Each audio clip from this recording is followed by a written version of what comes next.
Hello, everyone. Welcome to Reset with Raven, the podcast for faith, focus, and fortitude for high-performing, driven, and ambitious women. Today, we have the pleasure of speaking with Kristie Kennedy Ward. Kristie is the image confidence expert, as well as an executive leadership coach. She has 20 plus years of professional speaking experience and has been featured on a variety of stages, including TEDx, and has a reach of over 33 countries worldwide, where she inspires introverted entrepreneurs to pursue their passion. Welcome, Kristie. Hello, Raven. It's so good to be here. Super excited to have you. And Kristie, we will just jump right in. And the question that I have first for you is, let's talk about the reset in which you say you turned your pink slip into confidence. Sister, I had to take a sip on that one. Woo! Yeah, 6 years ago, I turned the pink slip into queenfidence, and I was working as a medical esthetician. For those that aren't familiar, I'm constantly serving clients in this capacity where I'm caring for them, whether it be through full sculpting service, facials, brows, makeup. And one day I wake up and I get this inbox message saying I need to come to the office because they want to have a meeting. But I had already been privy to what was going to take place, so I wasn't shocked. And when I got there, they said they were laying me off. And unfortunately, this put me in a position where I had to reinvent myself all over again from the ground up with basically nothing. But the fortunate part of it was I found a brand new me. I found a brand new zeal, fire, passion for life. And it has put me on a path that I would have never probably stepped foot on had it not been for those set of circumstances. Let's talk about, you say you found a new you.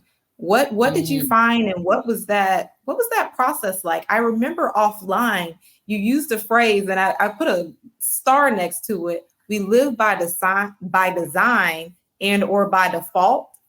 And not by default. Tell us more about that. What did you find, and what did you start designing? Ooh, so everyone knows that has heard me talk. I mention my vision boards quite frequently because it has been a part of my journey.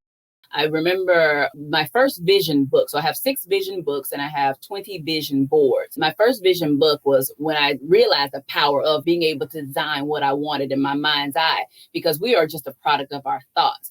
We get what we focus on, so we focus on what we want. And I was able to manifest my husband, hence this diamond ring, even down to the kind of ring I wanted, the princess cut. So I knew that it worked, but I knew that I was going to have to amplify from this situation because once again, I was starting all over from the ground up. And I went vision board crazy. So now I have 20 vision boards, 6 vision books.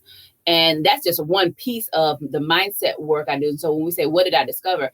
I discovered that I needed to be the most audacious version of myself, bodacious, all the audacious words you can find. I was going to have to reinvent from the inside out, just like my life was being rebuilt. I was rebuilding myself, because that's how we're bringing to the world is what? Our towering thoughts.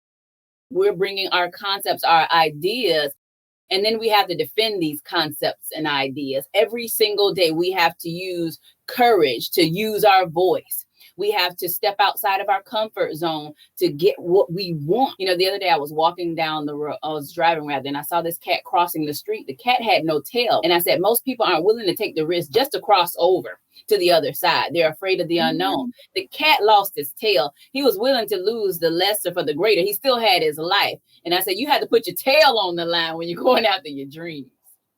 I love that. I always say it's a good day when I'm on the dirt and the dirt is not on me. And that's the way I approach things. It's like, no, today's a good day. I'll use some colloquial slang. I'm gonna make it do what it do. Whatever I, if I expect something to happen, it's up to me. And one of the phrases I love to say, I made a video about it. I said, law of attraction with no action doesn't work. So you talked about the 20 vision boards and the 6 books and the manifestation. I want to dive deeper into, okay, so we're manifesting, we're writing these things down. How do we not only, create these ideas and thoughts and visions? How do we see them actually into like real life, or see them coming into fruition? Talk to us more about that. Yeah, because everything does start with a thought. I often say 98% of our actions, Raven, are driven by the subconscious mind. And we have to go into our thinking. I'm constantly analyzing my thoughts, because if you can see the incorrect thought, the unsupportive, the unhelpful thought, it's easier to align it. And because many of us are walking around with misaligned thinking, it's just like the chiropractor. The chiropractor is what aligning the bag. And so the same thing with the mindset. Every single morning that we wake up, it needs to be realigned. Every single morning. Did you hear that? So some people want to, work on their mindset once a month, and you're looking at your life and you're unhappy with the results you're producing. We can always go back to the thoughts. That's good. And I found too, when we talk about fitness, it's mental fitness, it's spiritual fitness, it's physical fitness. And these are not their habits, their daily habits, their daily routines. And I was listening to this, he calls himself a guru, leadership guru, Robin Sharma. And he was saying, you can tell a lot by someone's routines and habits. Do they have a morning routine? And he's like, do they hydrate? Do they meditate? Do they reflect? Do they take time to even just organize their thoughts and journal? So that's super important. And I'm glad you brought that to the forefront about everything starts with a thought. So I know that, after you received that pink slip and you really had to reevaluate some things, and as you said, reinvent yourself, that you had entrepreneurship has been a part of that journey. So tell us more about your entrepreneurship journey and how it continues to evolve today. And it has been a journey. Absolutely. So in a nutshell, I've launched and I've crashed and burned. I've launched, I've crashed, and I've burned. And so this is why this third launch was so pivotal for me, because I kept saying third time is a charm, and it's going to be a charm. It has to be a charm. It must be a charm. But when I look back at the patterns, it was my mindset that was not allowing me to go through that discomfort zone. And you hit rock bottom, and it's like, okay, but you learn every single time what not to do. But I know one of the number one keys, if you're going to succeed in anything, it's going to be this mindset. And that's why I don't take it for granted. I don't take it lightly. Even as you were mentioning morning rituals, the first thing I was doing this morning was listen to a 15-minute guided meditation on abundance. I'm working on my mindset morning, noon, and night, morning, noon, and night, morning, noon, and night. People often affirm and celebrate my energy, but that energy comes from here. I could do 12, 14-hour days if I wanted to. And sometimes I do have long days, but that's not my norm, because I like my energy. I love being able to experience what I give to other people. Now, the old me was a workaholic, and I often hear from my executive leaders, go, go, go, go, go. I go, go, go, go, go. But I had to learn how to go, go, go, grace, or sometimes it's grace, go, go, go. Like Wednesday was Wellness Wednesday. I took time to relax, because I'm thinking all day, every day, creating content, being in someone else's head, helping them create their own solutions, from mental wellness coaching, from public speaking. So my mind is extremely active. It needs rest, and that's a part of self-care. So this entrepreneurship journey has taught me to take care of me. While I'm pursuing these audacious goals, I am important. I often say, Kristie, you matter too. You matter. And that's a great segue or introduction, rather, to you being an image expert and confidence expert. Talk about why our image is also so important. Well, as you know, we live in the age of information, social media. Image right now is being seen on multiple platforms, from TikTok to Instagram, Facebook, LinkedIn. people are making their judgments of who we are based on what first impressions. And I often tell my clients, look the part, be the part so you can get the part. And what many people stop at looking the part, but they really aren't that, because marketers, they are very skilled at influencing us to make decisions based on what we see, the aesthetics, you name it. I know this world. That's why it's a multi-billion-dollar industry, the beauty industry, because they play on women's insecurities, individuals' insecurities. And so we buy our hope in a jar, and I'll look younger, I'll feel better, I'll look slimmer, whatever the thing is. But we are more than what meets the eye. And so as it relates to our image, the first step is finding out who you are. Just coached a client this morning. I asked her, I said, who are you? She said, I am not a good speaker because of others. I am not smart as others. She says 3 different things, and it came down to others. And so I said, this is the problem. I see it. The blind spot is, if you were standing in front of a mirror, you can't see yourself. Why? Because others is right in front of your eye. Ooh. So even affirm herself in the positive, it was, I am not because of, in comparison to others. I'm not as smart as others. So the next time, once I did a guided meditation with her, at the end of that guided meditation, Raven, I asked her the question, who are you? I am an intelligent woman. I am successful. I've always made good grades. It was no others in that. But do you see the power of allowing somebody to come in and catch those blind spots? That's image. That's the inner you. That's true image. What we've been taught image is what? It's the exterior. The external, that's a piece of it, but that's not the most important aspect. I want you to be your most powerful self from the inside out. And then we match up the outside with the inside. But you think about it. When women get in a state of depression, what's the first thing that happens, Raven? They eat. A lot of times, sometimes people let themselves go. Right. They let themselves go. The image, the external. Because what's happening here? The inner image is telling them that they're a failure. They're not even worthy of the time to invest in themselves anymore. So it's going to start reflecting on the exterior. That's why. That's interesting. It is one of the things in terms of even and I'm just reshaping my mindset. As I say, if I'm having a bad day, I'm just reshaping my mindset recently that it's not a bad day, it's a bad moment. But prior to me saying that, I remember it's like, if I'm having a bad day, I need to make sure I have a beat. I need to make sure that I am looking better than I feel on the inside. But that's very interesting that you bring that point out, that oftentimes our outer can even reflect what's going on inside. Yeah. Very, very, very, it's like a powerful presence. I think I remember you saying that powerful presence begins with that self-awareness of who are you?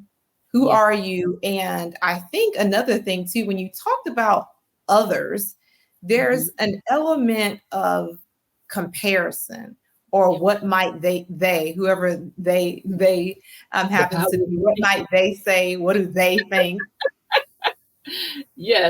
Yes, absolutely. Powerful presence begins with acute self-awareness. So, and the more aware we are of all of our wonderful attributes, and then taking time to celebrate them, that's the next step. Because one thing I deal with is the negative self-image. If they've had countless traumatic experience, or even just like you mentioned, bad moments, those bad moments add up. And if all you're focused on are the bad moments, you won't take time to appreciate all the good. And so I often bring in gratitude as a part of that image enhancement work, because you've got to learn how to celebrate. Think about it. You have this empty space. Let's just pretend like this is us on the inside that we can't see, this empty space. And we fill that space up with our thoughts, the thoughts and the emotions. The thoughts and the emotion leads to the behavior. So we want to fill this space up with affirmation, appreciation, celebration, and validation. That way, we crowd out all the doubt, the comparison, the disbelief, anything that's negative, the frustrations, because there is no room for it, because I've been intentional about filling this inner space up with affirmation, validation, celebration, and appreciation. Most individuals that come to me, they have this negative self-image because of all the negative self-talking. And so I teach them how to change that inner dialogue. Like you mentioned, I had a bad moment. I can even reframe that even more. The moment was challenging, but this is what I gained from that moment. The moment is teaching me this. The moments matter. I will find the magnificent in the moments. And that's what I call stacking the beliefs. Why? Because we want to have more positive thoughts than the negative thoughts. It's just like if we're on a mountain, and if you say, I got the power, what's going to reverberate? I got the power. I got the power. I got the power. I got the power. And so that's what we're doing when we're stacking beliefs. So we have to be careful as to what we're saying to ourselves, because our entire being is listening, not just the body, our entire being. And who we are is what we will emanate into the world. That's your essence. And people can feel that energy. You can't fake energy. Like I'm energetic. I'm on a low energetic plane right now because I'm having a conversation with you. This is probably like 80% for me. There's a 1,000 that I live at, right? And so I'm not even there at peak. I'm tame in my power right now. It's control. But see, when you understand who you are, you're able to shift with the moment. You have to be discern, who do I need to be in this moment? Like you said, I'm having a bad moment. I'm going to be beat unto the gods. I am going to be affirming like crazy on that day, morning, noon, and night. I am listening to nothing but positive, inspirational podcast, music, whatever that thing is, because you're creating these force fields around you until you come out of that moment. It's requiring you to elevate. That's good.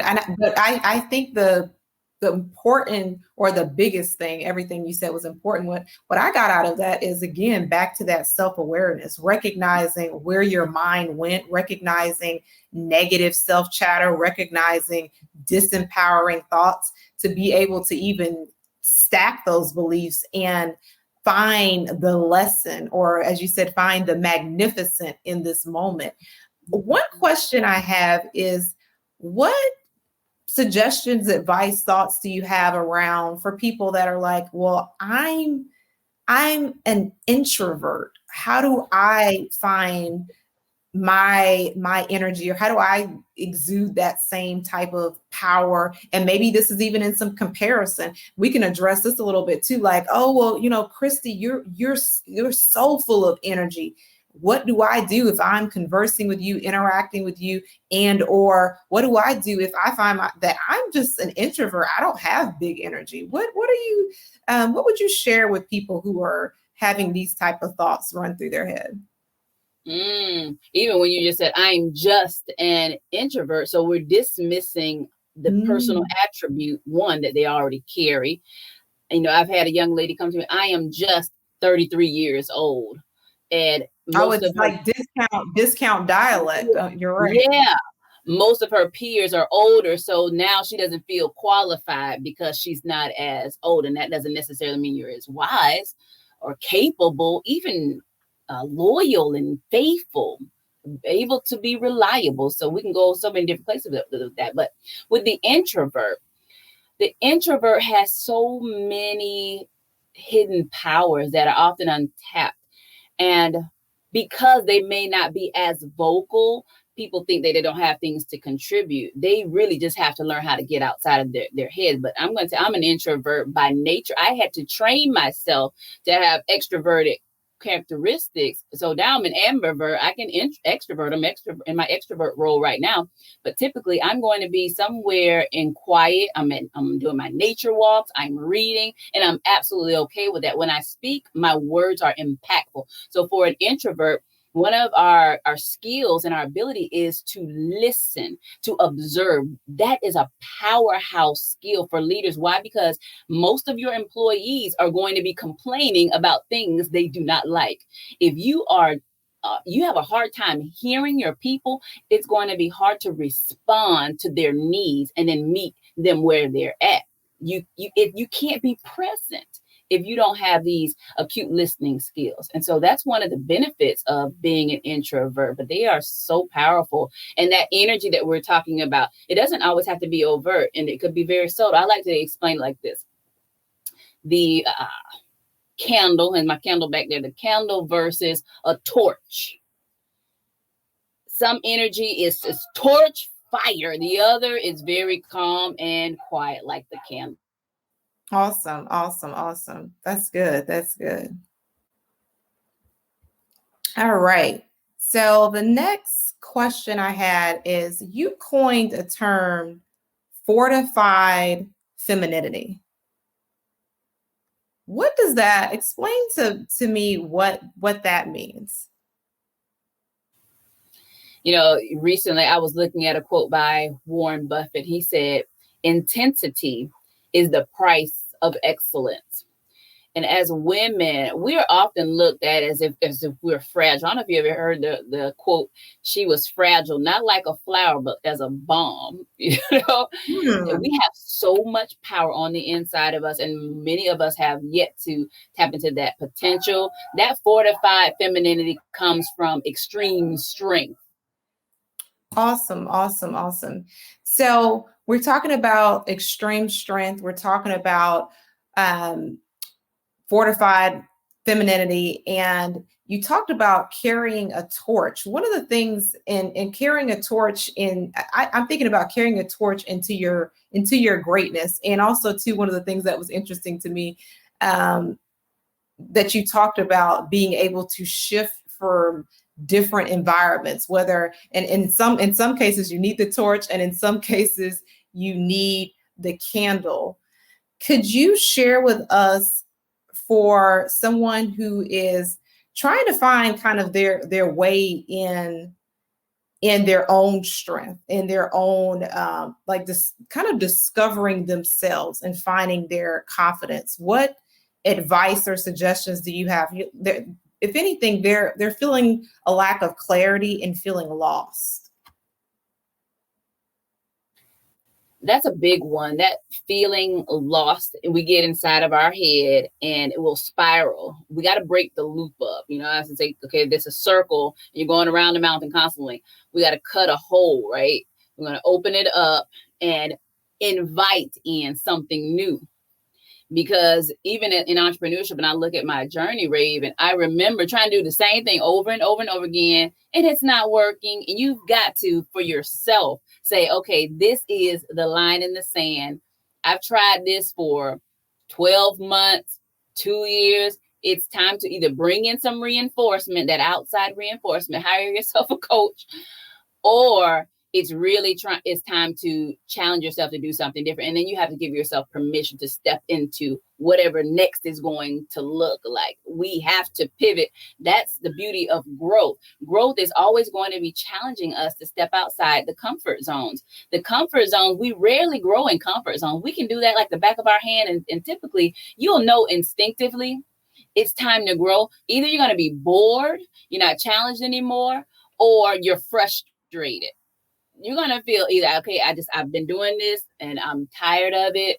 If you listen to that internal dialogue, it's letting you know, but then we have to honor what we're hearing. So that's where I would start. Really getting honest with where you are. How long have you been there? Asking the hard questions. Most people don't want to ask the hard questions. I was coaching a young lady last night, and she cried in session, Raven, because all of these emotions had been pent up because she was doing all the things that we do when we distract ourselves from ourselves. Even down to when she takes a bubble bath. I learned everything about my client, how they're dealing with life and what they do in the moments when it's an opportunity to be present. So even down to when she's in the bath, she is on Facebook strolling. That's letting me know you can't even be with yourself yet. If you can't be with yourself, you can't hear yourself. And if you can't hear yourself, you can't respond to yourself. I hear it all the time. I'm doing what my mom thinks I should do. What do you want to do? You can't live for somebody else and think that's going to contribute to your happiness, because now you're living an inauthentic life. And so we have to find out what we're thinking, but that requires us to settle down and be still enough to hear. And when you talk about authenticity, in my morning devotional this morning, the question that popped up is, what are you doing this for? So, and I even thought about like my business. I thought about this podcast. I thought about, no, really, why are you doing this? And what are you doing this for? And I think when we really, as you said, get still and start thinking about what's the purpose of this? Why do I have this ministry, this business, this podcast, um, this platform? What's it for? And before I ask my final two questions, I want to know from your platform and for the impact that you are fortunate and blessed enough to be able to reach these lives of people that are, I guess, in shifts and in transition and really trying to move, as you said, with grace and ease. What would you say you're doing this for? It's so wild that you would ask that today, because sometimes I'm moving really swiftly and I don't have a lot of time to deep reflect because I'm so busy creating. Why I'm so busy creating is because of the transformation that I live to see every single day. And today I had a graduation from one of my clients, and I'm trying not to get emotional, but I was talking to my husband on my lunch break and I said, this is why I do what I do. The young lady had been with me just 3 months, but I remember from the first session, her anxiety levels were through the roof. She had thoughts that were all over the place, very disorganized thinking, a leader in her own right. And last session, graduation, she's coaching herself through all of these thoughts. The same woman, but 7 sessions later, and she tells me, I remember from first session, I always have these threads up, and I call it battle of the threads. We got competing thoughts, negative thoughts versus positive thoughts. And she said, I have all these thoughts, and she was trying to decide what she wanted to discuss in session. She said, I'm going to follow the thought with my boss. And I was beyond proud because I had to teach her how to recognize what she wanted to talk about in the moment when all these competing thoughts are saying, talk about me, talk about me, talk about me. And then you sound like a basket case going from one thought to the next. But I couldn't be more proud. This young lady told me, she said, I am looking forward to uncertainty. Do you know, for someone who's battling anxiety, they want to stay away from uncertainty. She said, I'm looking forward to uncertainty that's ahead. And that's why I do the work that I do every single day, from the podcast to blogs, interviews, is to get this information out, because I was hurt. I was a prisoner in my own mind. I didn't know what to do with all of my disempowering thoughts and beliefs. And I had to teach myself. I didn't have a coach. I didn't have a therapist at that time. I didn't even know what that was. All I knew is I had to survive. I had to come out of the dirty, mucky, miry clay, you name it. I was there in the valley low, and it was life or death. So thoughts, I don't play with them because they're lifelines. Ooh, that's awesome. And before I ask my final question, because you've been a lifeline to us today, just with your words, your wisdom. So super grateful. Where can we find you online? Yes, queenfidence.com/reign, REIGN. You can see all that we have to offer. We are building, we are growing every single day, because we will be the number one leader in mindset mastery. I decree and I declare. Love it. Love it. And Kristie, final question. What's the biggest lesson you learned in your reset? One of my favorite quotes, I believe, sums it up. No one is you, and that is your power. Ooh, I love that. Thank you. So grateful for you. Appreciative for your time today. This was awesome. Awesome, awesome, awesome. So everyone, another wonderful conversation on A Reset with Raven. Kristie shared with us, look the part, be the part, so you can get the part, and you don't have to be a prisoner in your own mind. If you're looking for a reset, Ready to finally make a decision and take action to start living and stop existing? Let's continue this conversation. I'm Raven M. Harris everywhere, and I look forward to connecting with you. And remember, a reset is always available to you.